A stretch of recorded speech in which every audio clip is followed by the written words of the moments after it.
बिस्मिल्लाहिर्रहमानिर्रहीम। उर्दू कहानी पुराना खंडर। मेरा नाम साजिद है और मेरा छोटा भाई जाहिद। गर्मियों के दिन थे, स्कूलों की छुट्टियां थीं।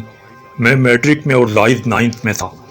चचा जान की कॉल आई कि आम तैयारी पर हैं, मुल्तान आ जाओ, अपने बाग की सैर भी करवाएंगे और आम भी दिल भर के खाना। अब्बा जान ने कहा चलो तैयारी करो, शहजाद इतने प्यार से बुला रहा है, ना गए तो बुरा मनाएगा। हम तो खुशी खुशी तैयारी करने लगे।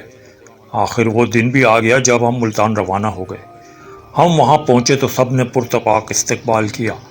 2 दिन रेस्ट किया, फिर बाग की सैर की, आम वगैरह खाए। वापस आ रहे थे तो रास्ते में एक हवेली नुमा खंडर नजर आया। हमने पूछा यहाँ कोई नहीं रहता? बिल्कुल अलग थलग साइट पर वीरान पड़ा है। कराची में होता तो कब्जा भी हो चुका होता, कोई फ्लैट्स बनाकर बेच भी देता अब तक। कज़न मज़हर बोला, ओ भाई, ये 90 साल से बंद है। कब्जा दूर की बात है, कोई रात में यहाँ करीब से भी नहीं गुजरता। आसेब ज़दा है ये खंडर। हमें तो सुनकर दिलचस्पी बढ़ गई, क्योंकि डरावनी कहानियाँ बड़ी दिलचस्पी से पढ़ते और इसकी हकीकत जानने की जस्तजू करते रहते। कज़न से कहा, यार कल दिन में यहाँ आएंगे, देखते हैं क्या है इस पुराने खंडर में। वो बोले, ना बाबा, हम तो मौत के मुंह में नहीं जाएंगे। खैर हमने काफ़ी जिद की तो मेज़बान होने के नाते राज़ी हो गए, पर शर्त रखी कि घर में ना बताना, वरना अब्बा नहीं जाने देंगे और डांटेंगे अलग। यार हम पागल हैं जो बताएंगे, हमने कहा। खैर दूसरे दिन दोपहर का खाना खाकर हमने कहा हम नहर पर जा रहे हैं और खंडर पहुंच गए। मेन गेट टूटा हुआ पड़ा था, इससे अंदर दाखिल हो गए। दोनों कज़न्स पीछे थे। एक दरवाज़ा ज़ोर से बंद होने की आवाज़ आई।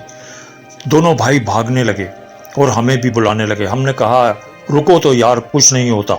हमने दुरूद शरीफ और आयतुल कुर्सी पढ़कर सबका हिसार किया और आगे बढ़े ही थे तो अंदर से एक आदमी और औरत की आवाज़ें आ रही थीं। हमने उस कमरे का रुख किया, उसका दरवाज़ा खोल कर देखने का प्रोग्राम बनाया तो कज़न्स मना करने लगे, लेकिन मैंने दरवाजे को लात मारकर खोला तो अंदर कुछ भी नहीं था। मैंने कज़न से कहा, देखा कुछ नहीं है। अभी चंद लम्हे ही गुजरे थे कि कमरे की दीवारों पर जगह जगह आग लग गई। हम डर कर बाहर निकल आए। ऐसे लगा हमारे पीछे और भी कोई भागता हुआ आया है, और हमने देखा मज़हर को किसी ने पकड़कर ज़मीन से काफ़ी ऊपर उठाया हुआ है और वो हवा में झूलते हुए चीखें मार रहा है। मैंने कहा, हम आपको नुकसान पहुंचाने नहीं आए, मेहमान हैं, खंडर देखने आए हैं, और जल्दी जल्दी आयतुल कुर्सी का विर्द शुरू कर दिया।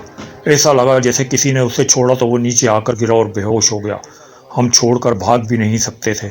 जैसे तैसे उठाया, बाहर निकले, करीबी मस्जिद में इमाम साहब के पास ले गए, उनको तफसील बताई। मस्जिद से पानी की बोतल भरवाई, पढ़ाई करते रहे। दम करके पानी के छींटे दिए तो मज़हर होश में आया।